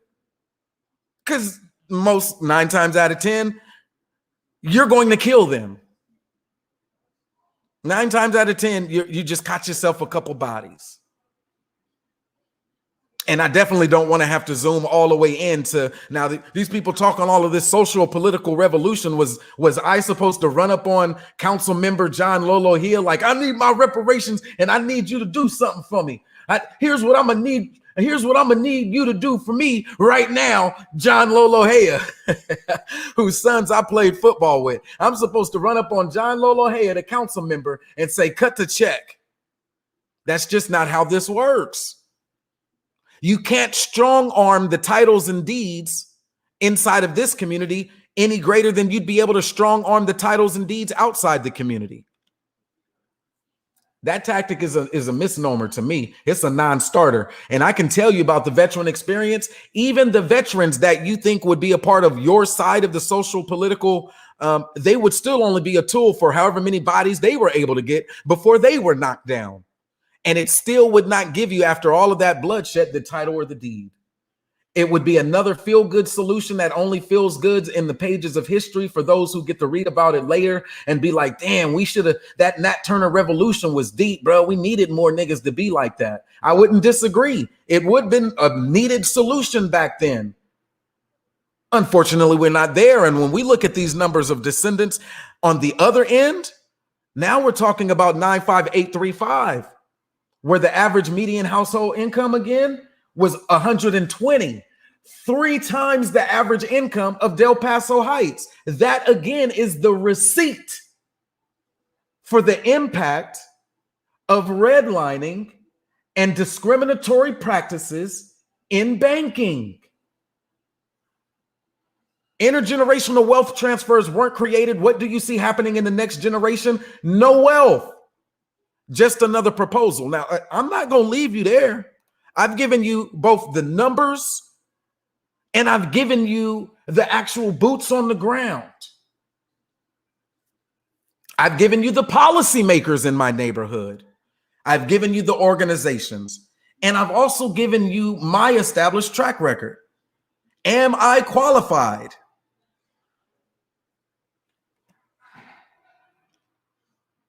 Zoom them all the way in and show you what I want. The his and her properties. As we see here, I know you don't see it here, but this is still that same street. Harry Block Street, named after the great activist inside of the neighborhood. We're looking at probably 5 homes on this side, 5 homes on this side, maybe more. I think this was broken down into 4 plots, and I think there was a number more on this end. Albergini was the football coach who had a street named after him. He was Grant High School's football coach who produced year after year after year NFL players as a part of his program. The community turned out the talent. He was able to cultivate the talent. And through partnerships, through people like Alan Rowe, we were able to get looks at even HBCUs. But those brothers who were very talented, they went all the way to the NFL. And I've told you the story about the descendants. In my family alone, I was, one of the only ones to get the degree. First of the family, cousins upon cousins, the first one. Aunties didn't get it. And then as you keep going back generation, my great auntie, my great great auntie, my great great auntie, now you're talking about, Brown versus Board wasn't even in yet if you start talking great aunties. And so it would have been the segregated black school anyway. Was it even a credible institution? And let me zoom you on in, because I got to show you what I want. It may just be a vision board, or it may be something that's helpful to somebody else. As you continue to look at land, you may want to start looking at it and assessing it. You already know about the county assessor when you're looking at land and land values, property values, being able to go to the county assessor's office and look at actual properties, see how much they want for the lot. And this one, John Olahea is the actual source for a city council member in District 2, which is my own district. So let's do it. Annual income, a rough estimate on average for me and my wife is $150,000 annually. Monthly debt payments, because we both have student loans, a vehicle credit, is around $2,500. Down payment, cash, around $14,000, although it shouldn't be necessary as a veteran. And what do they say is a part of the system? A home price up to $231,453. This is from Veterans United, nigga. So don't tell me about no VA loan and how serving your country is a pathway towards upward mobility. Don't tell me about land and all you need is land and that's going to create your intergenerational wealth. It just doesn't work like that. This is the lowest interest rate season. If you call anybody, they're going to tell you. Credit score after all of these years is finally excellent. So it doesn't matter what your credit score, what my credit score is. It doesn't matter that I was a veteran and I'm going through a veterans portal. For doing it the right way and getting those student loans and paying them back on time and getting a job that, and both of us are doing well compared to every metric. The home price would be $231,000. What does that mean? At the beginning of this presentation, I showed you two homes. One was in Jonesboro, it was 210. The other one was in Sacramento, California, and it was 1.2 million. The size of home that my grandmother had was a 1-bedroom, 1-bathroom, and it raised generations. That's all I really need. The one that my dad purchased, which was my mother's grandmother's home, was a 2-bedroom, 1-bathroom. And so I'm going to show you once again. They tell me that I would qualify for a $231,453,000 loan. But the home on the very street that the activists created who groomed me, and the high school and all of the good works, the millions that have been generated for the community, the gardens that are still there, after everything positive that was done to help me avoid the street life, all of it working out, getting the credit score, getting the degree, and getting the career while being a veteran, and the home that's not even built yet is $367,000. The other one that I like when I said his and hers is right here on the corner lot, $440,000. This has been a presentation on his and hers properties. I've shown you them from the very top. People, well, the man is supposed to provide. Yeah, we got a long way till we can get there. This is Zillow, right?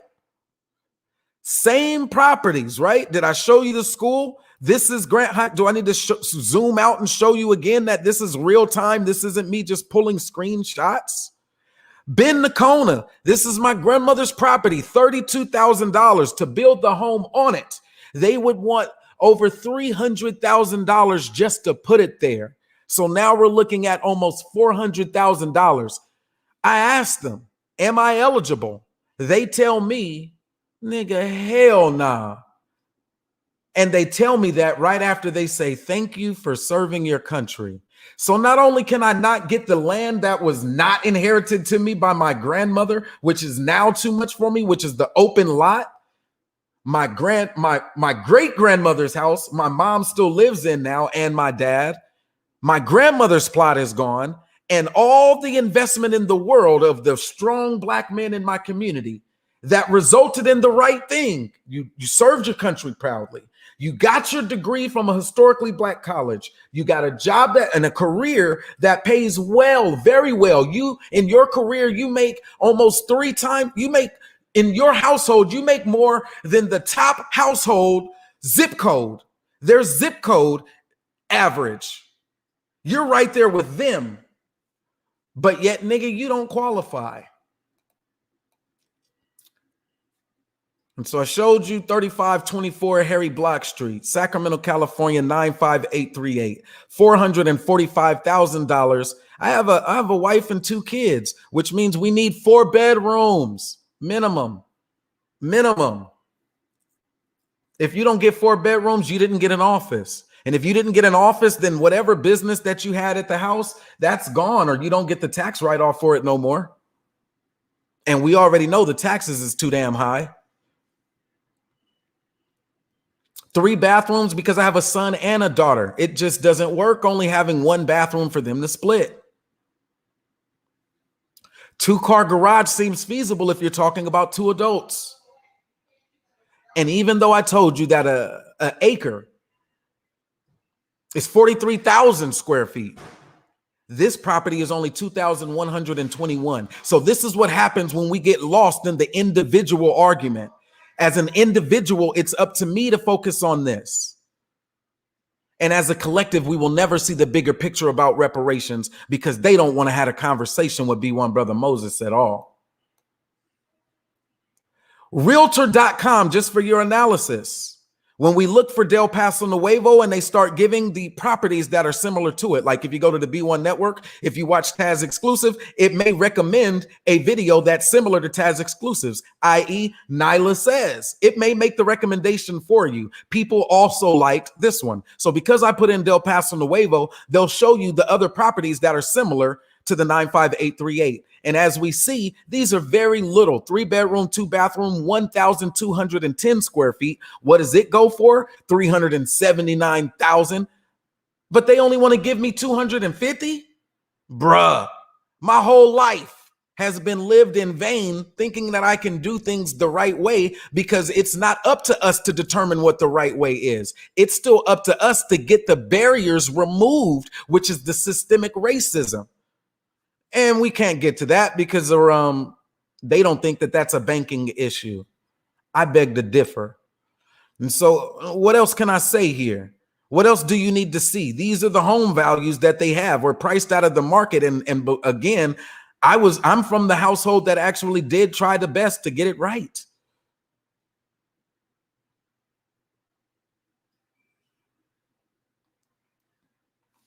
What else can I show you? Oh, okay. I got a couple of more in store.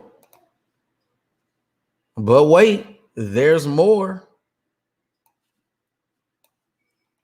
Sacramento County Assessor. So it's not just me presenting information from one source, the secondary source as well. I wanted to make sure I included that. Y'all just be talking. You B1s, y'all ain't really about that life. This is the city of Sacramento.org Council District 2 to show you that I'm not just saying this shit just to be saying it. Here are the receipts. Let me zoom out so you know exactly what it is and you don't think that this is me just saying it. Now let me zoom back in and show you that this is Nuevo Park, Del Paso Nuevo, the same ones, and all the names of the activists who put in that work in my neighborhood to create this black community that now the descendants are priced out of.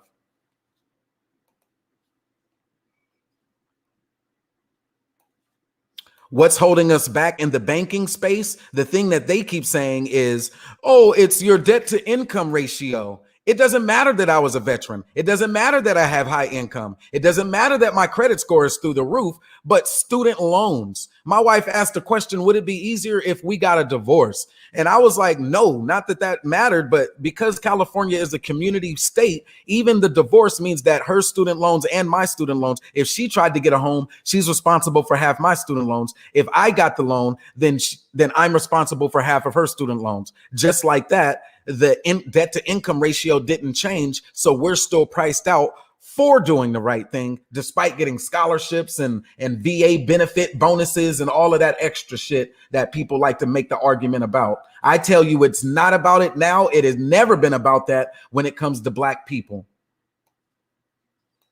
But a lot of the times they don't believe me. So we're at 150. The state of California, everybody talks about how expensive California is. Poverty rate, that is big in Del Paso Heights. 48,000 for the household. The household. But the home again is 300, 350, $400,000. But your household income is 48,000 in 95838. That's poverty, bro. Even if it doesn't meet the poverty metrics, that's poverty. Because they look at gross income at that. And so 95838 is poverty. It would meet by any other standards, you know, the redlined homes and all other reasons we need to help more Black folks to get into those homes. Median household income in California is 75. My wife and I are beating that upside the head. How the fuck do we not qualify? And then the median property value in California, $546,800. Median age is 36, which means we're right there as well. So they're definitely talking about me, but it only seems like the ones who benefit from this shit don't look like me. I do not have the complexion for protection to be able to just say, well, we're in a post-racial society. That can only come from people who are economically advantaged. And for those who are economically disadvantaged, like myself, like my family, like so many other Black families in the community, and the extended community and the extended family, like Council Member Alan Warren. Man, this economics game ain't no joke. But let me beat them upside their head again, because I like to make sure I give the information that is thorough and exact. Some people didn't know what I was talking about when I said the Urban League and how long my pro-Black goes. So that same dude, Booker T. Washington, is the one who actually established the National Negro Business League, which opened up 600 chapters. And it was in every space. If it was a significant Black-owned population, then there was a chapter of the National Negro Business League, which then went on to become the Urban League. And so that again takes you back into the 1800s with slavery. We wasn't just starting this. It brings you through Jim Crow. It brings you through as much as we can, the Great Depression, all the way through that's where my parents were actually born and inherited no land. Again, my grandmother's home that raised all of them hitters, 1 bedroom, 1 bathroom. When I left Sacramento, California, our home was 85,000. 5 years later, after getting my degree and doing all of that, getting the career established in my career and coming back, now it's $400,000 for the same home we lost or we gave up in 2014. Son of a bitch. So who the hell wants to talk about mortgages? Here's the other one. A lot of people say, well, no, that's because California, there's, so many good jobs. The California family income. So all of the eligible family members over the age of 15 take all of their income sources and add them together for the household. And it's still only 91,377. And I beat that upside the head last year. So don't tell me it's because Californians are so good, or because Asians do the right thing, or because white people don't tell me none of that bullshit. Not when I can go to the actual system themselves for veterans and show you by the numbers that it's just not happening, bruh. It's not happening. And so if there's one more thing that I can do, I want to add some value, because a lot of people wanted to celebrate Black History Month. And I say, what the hell are y'all celebrating? I mean, I know it's important to celebrate, but Jesus, Like, we don't have time for no pity parties or no parties. I just presented some information that should have made people say, damn, bruh, on everything. This ain't no victory lap. The whole proposal, as I take the elements of the PowerPoint that I had today and put it in the standard proposal format and then present that to the committee and all of that, this was just for the visual display. But the actual proposal is for another day. But I'll give you some more information in the historical lens. And this was interesting. I just like how it came out. So published by the ny1920.com. It was funded by New York Institute. But they were looking at Amy Jacques and the Negro Factories Corporation. And so I just wanted to run through this as a contribution for Black history as well. And then we'll call it quits for this stream. Let me check. B1 salute to those in the chat. Once again, as we get into the history lesson.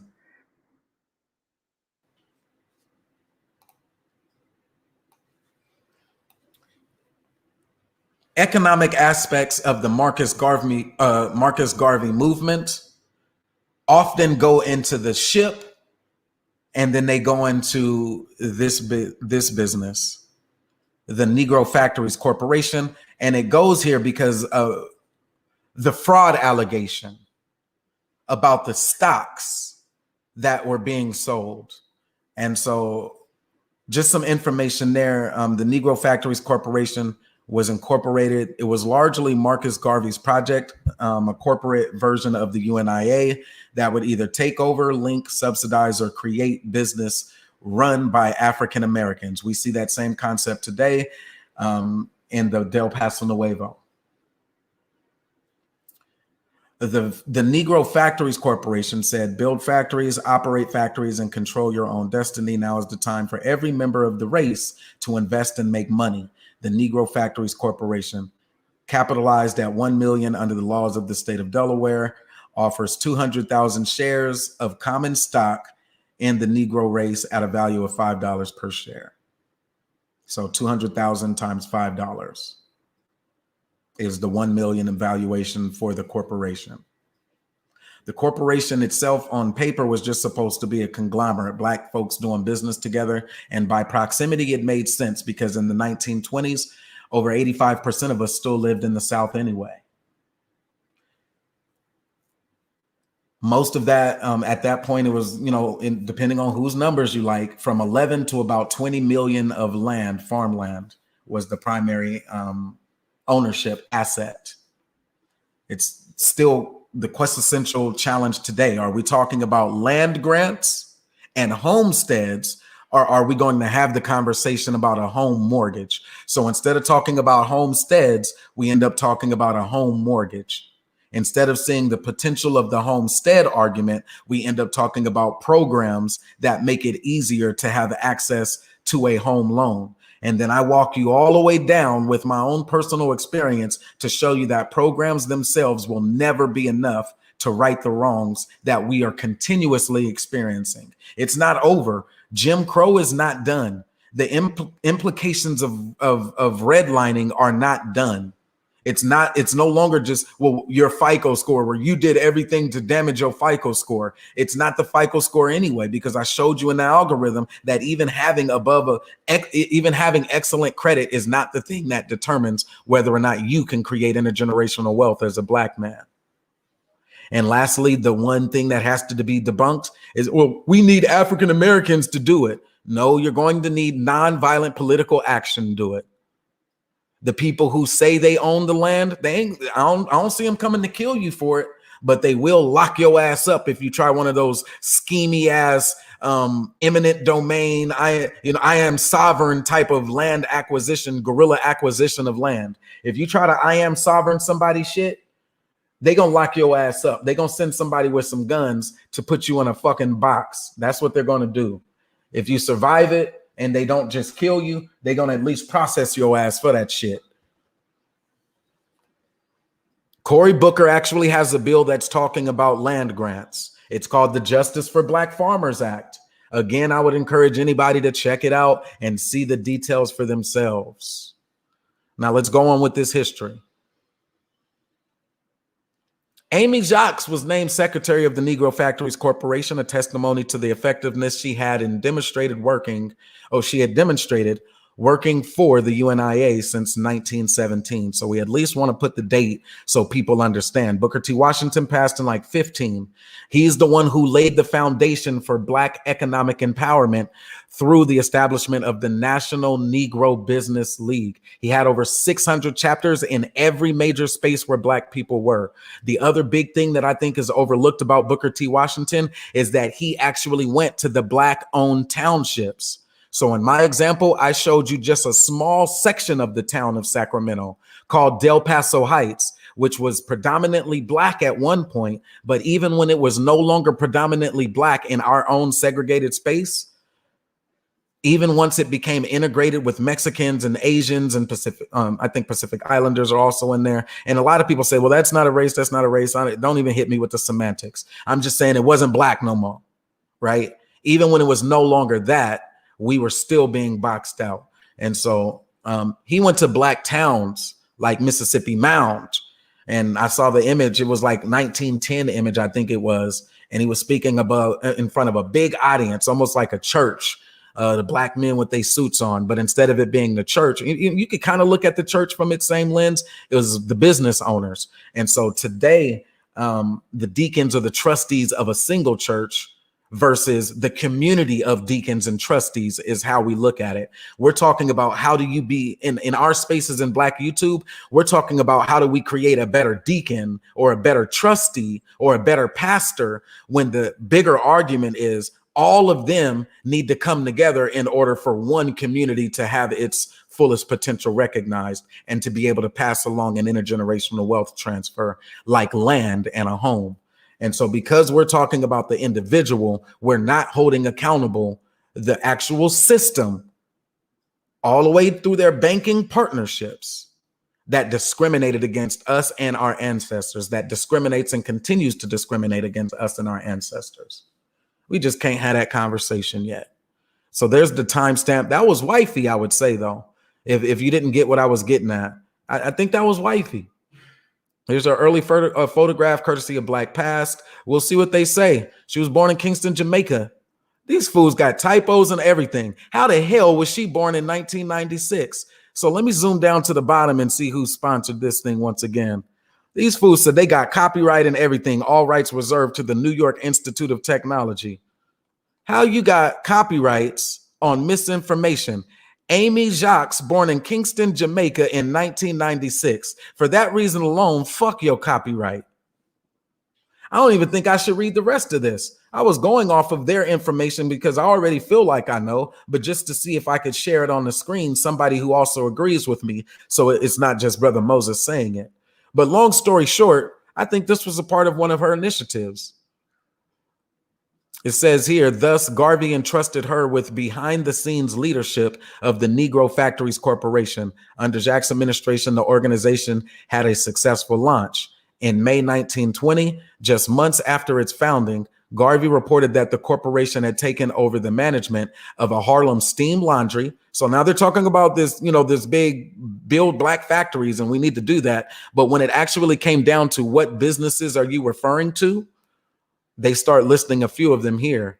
A millinery, a mill, I'll just say, and a hat factory.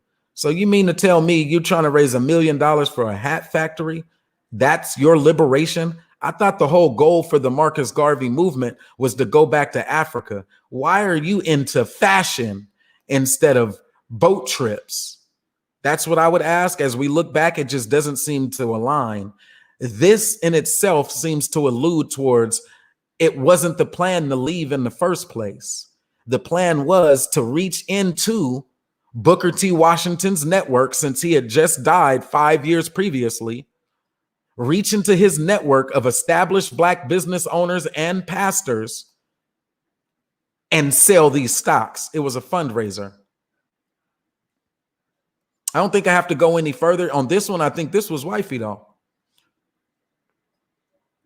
Shows people actually purchasing them, putting their signature on there. They was buying them stocks.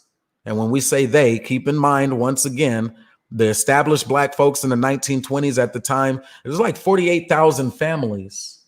Black families who were in that land ownership group. And if you ask me, that number is probably similar if you really start going back into our history on who were the free Blacks and where were they. If they weren't identified as Black, but they were melanated Indians, but in their melanated Indianness, they were Black Indians. And so going all the way back to 1600s Florida, 1600s Southern Georgia. Like if you look at the Black folks then, melanated, they weren't brought over on a boat, but they've been here since like the 1600s. And, you know, we often hear them referred to as Seminole Indians. And we know that to be true because all the way even up to like, man, I don't want to go too deep on the history lesson because that'll take you into the 1700s and the 1600s when really our focus need only be on the information shared right here. I'll just say Garveyites are the extension of Bookerites in the sense that they wanted to use that same established network that Booker T. Washington established. And they wanted to use that network to sell more capital stock, which you should see on your screen there as the actual receipt. And so that's your history lesson there. People know about Marcus Garvey, but do they want to talk about Amy and what her role was in that? Probably not. So I'll just give you the receipts and we'll leave it at that. So now it's been 1 hour and 45 minutes. I got about 15 seconds left of good information. And so with that, I don't want to take you out on just like hey, this dude just dropped a heavy bomb on us. What are we going to do with that? And so what are the actual takeaways? And so for one, I would still ask that you look into this. So this on the right was the California 1.2 million. And this is Jonesboro. And keep in mind that when you create information like this, it might not even be for you. This could be for me because where you live, as I'm looking in the home market, they're basically telling me to move back to Georgia. I can't even afford the same neighborhood where my grandmother was.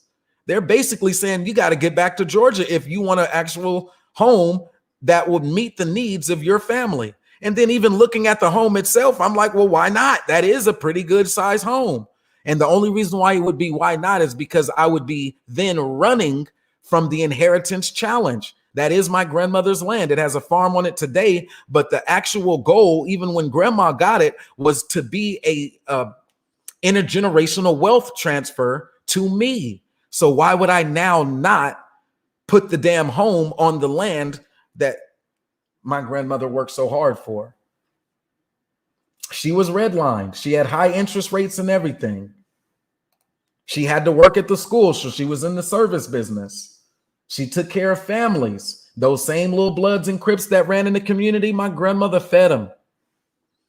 And so because of that, that land is my birthright. It is my claim. And the system itself would try to tell me that I do not have a right to my claim. The system itself would try to take me and lock me up if for standing on my grandmother's land and say, well, it ain't your grandmother's anymore. And for me to be the super radical type and say, yes, it is, you can't tell me one way or the other. The super radical would win that battle. The minute they tried to draw down on me as a veteran, I'm more or less sure that I would win at least the first two skirmishes on some Micah Johnson shit. Like Johnson family, we got Johnsons in our family too. In fact, the family Flynn Johnson is the pastor of the church in Georgia where I went in 2013 and where I got my degree at Morehouse College. That pastor, when my mother said the first thing you should do, he's a Johnson. And the whole Johnson family and the network of Johnsons. You got to watch them Johnsons, though. That he went the right path as a bishop, but watch them Johnsons, them Johnson, them. I don't even know if their vaccination got approved. That's an equivocation, but I got about 12 minutes, so I'm going to just kill some time.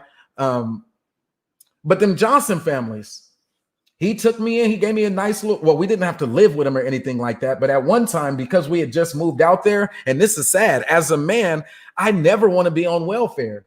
But I'm a student.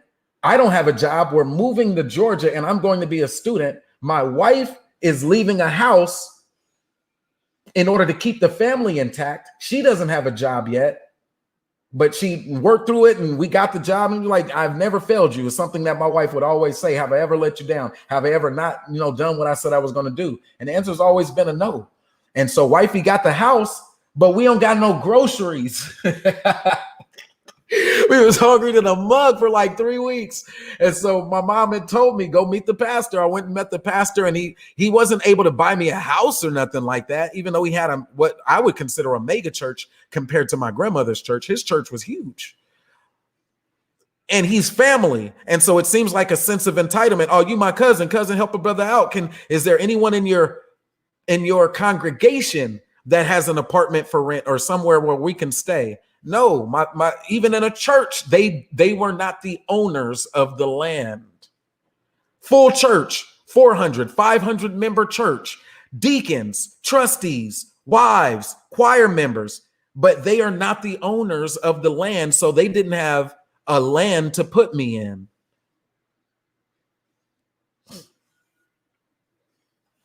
But they did have some food though, so we ate well that day. It was a bomb meal. And then they actually put me in connection with like some of the local resources, like the food pantries. And we went and got the boxes that end up having like the canned goods, the English muffins, things like that. And then finally I got a check. And my wife was also trying to conserve money, so she ended up spending some money. And so we got food, we got the kids enrolled in school. They made the transition well. As you've seen, my daughter, she ended up getting, winning the spelling bee. My son wiggling his way to top of the class always, and so much more that we were able to do once we got there. But now the argument is, well, shit, that's about the only space that I've seen where I would even be able to afford.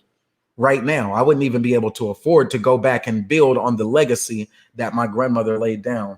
And even if I tried, I would still run up against the legal protections that are afforded them and not us. And so what do I say? I say I have a hell of a claim. I say if there is anybody who has a reparations claim, I know for damn sure I got one. And they can miss me with all the other technicality and all of that shit about, well, how black are you? Or miss me with all of that. If it comes down to land grants and that bill is actually pushed forward, I'm applying. I don't give a shit. I don't care what nobody says. If they say, hey, you need these courses and to be eligible for the land grant, you need to enroll in this institution. I'm filling out the enrollment papers. Because I would rather take the chance on 160 acres going forward today than to continue sitting around having the conversation about shoulda, coulda, and wouldas. We know the system is fucked up. I just showed you that all the way down to the dollar, exposed myself and doxed myself so that I was clear. So if there's anything more to say about that, then that's just going to be for another day. Let me see what else I got. I've been investing in music again. Yeah. And so my family actually did do a super job. We were writing some lyrics to a song that I grabbed. I don't know if I want to share it. Yeah, I think I want to share that one by itself on its own little stream, not add it to this one. Yeah, I'll do that. I'll share it on its own stream next time. Let me see. Escape. All right. So that one's good. Showed you that. I haven't even saved it yet. Yep. Well, we'll save it.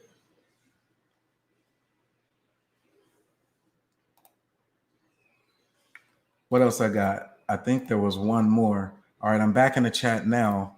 Peace and B1 salute. Oh, okay. The other thing that I actually did, it wasn't just me. So I reached out to Wells Fargo to get the pre-qualification, and then a major bank, a real estate broker dude, like top 20 in the nation type broker. He does like the homes up in El Dorado. Now, El Dorado Hills, those homes are like the 4 and 5 million. Those homes are like 1 and 2 million. Those homes are super big. And so I wanted to show you that even in this conversation, I'm still compromising. And I want to show you, I want to prove that to you real quick, just so that we're all on the same page. So when we talk about reparations, we're essentially talking about it from a different lens than this one.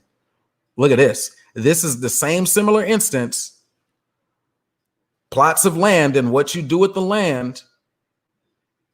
But look at the different size homes, right? and it's still just that 1 or 2 homes that you're going to put on that long plot. Now step up even bigger size homes. Still the same acreage, same type of plot. 4 or 5 houses on that little football field is what they're talking about, but just look at the different size of the homes up there in Folsom. And then now big, boom. Now going all the way big. They definitely don't want you thinking about how would you break down 40 acres if this was the size home you were putting on the lot. So look at that one.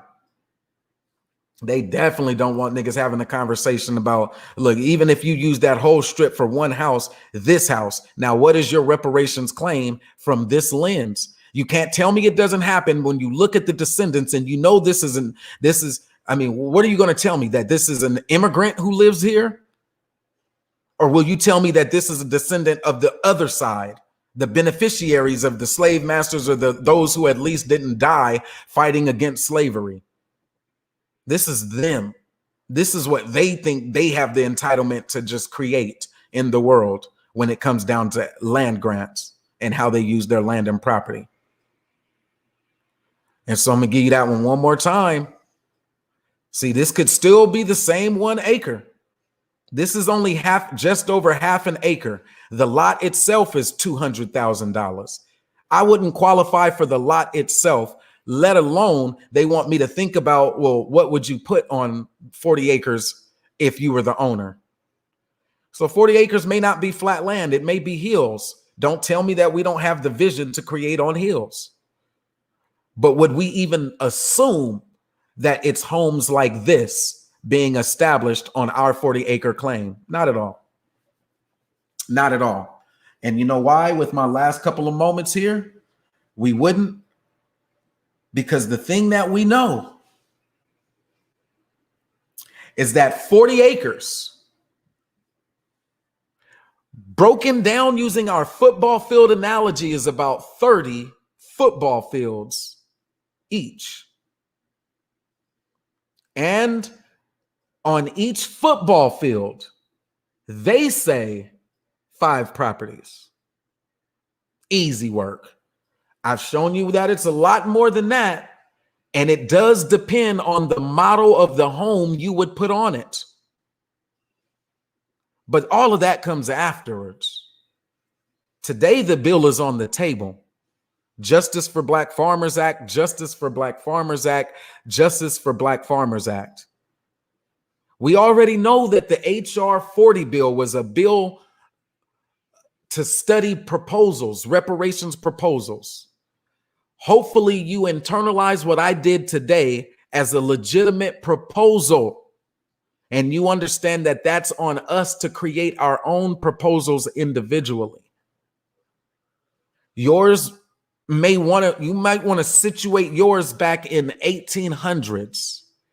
For this live stream, I situated it in my grandmother and in her mother and in that Black community that they created family in. Hopefully it adds some value to you. So those are the big boy homes right there. You see that? Of course you don't want to think, well, 5 times 30 is 150. You definitely don't want to think 150 of these. That's just too much, isn't it? Well, why don't you try asking that to the person who actually owns this one that's already erected?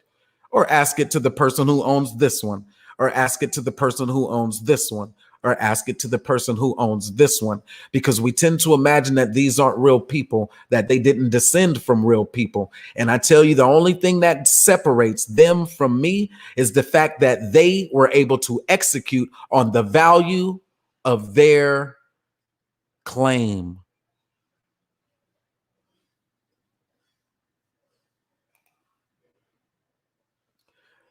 B1 Brother Moses is just about 2 hours. That is all I got. And so while I am out, I got one take me out presentation. Hopefully you'll rock with it and see what it is. Hopefully it's even timed right. It's not the best quality. I don't have a what you call them people, editor and all of that stuff. I still work on PowerPoint. I haven't even purchased my like editing equipment yet. But what I want to do is give you my digital resume on the close. Can y'all still see the screen? I'm gonna share it and we're gonna get into it.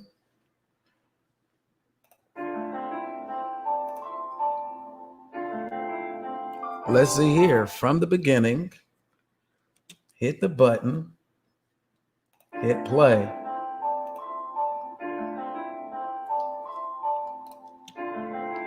All right, so we're worlds apart. The next job that I'm looking for in my career is a relationship manager. I do sales. So a relationship manager has the potential to earn hundreds of thousands every year. And I'm early in my career already doing that. Sales support associate is my official title if I had to give it one. But like I said earlier, I do data entry. That's the bottom line. I got my start in data entry. Today, I still do data entry. As a second stream of income, it would be affiliate marketing. B1 Network, salute.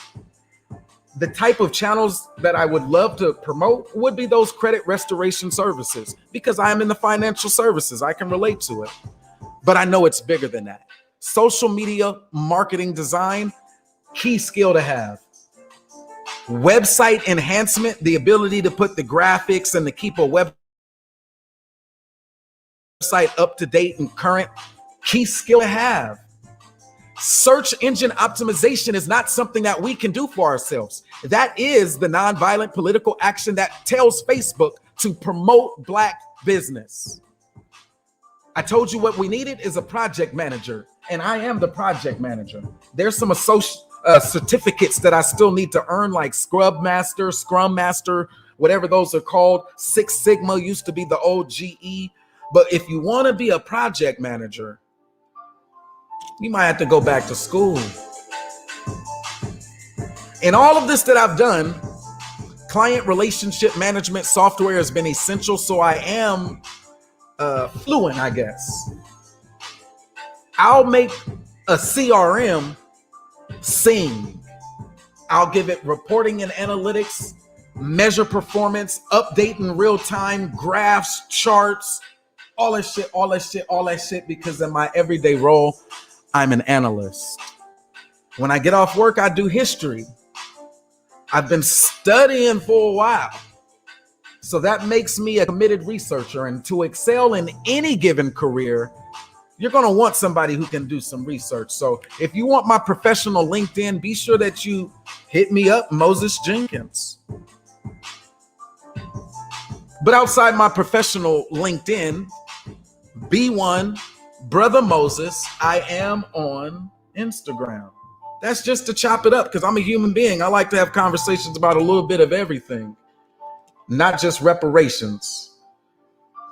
And because you know at least one person in your network that can potentially benefit from this content, I want you to use the words check out or subscribe when you share this information.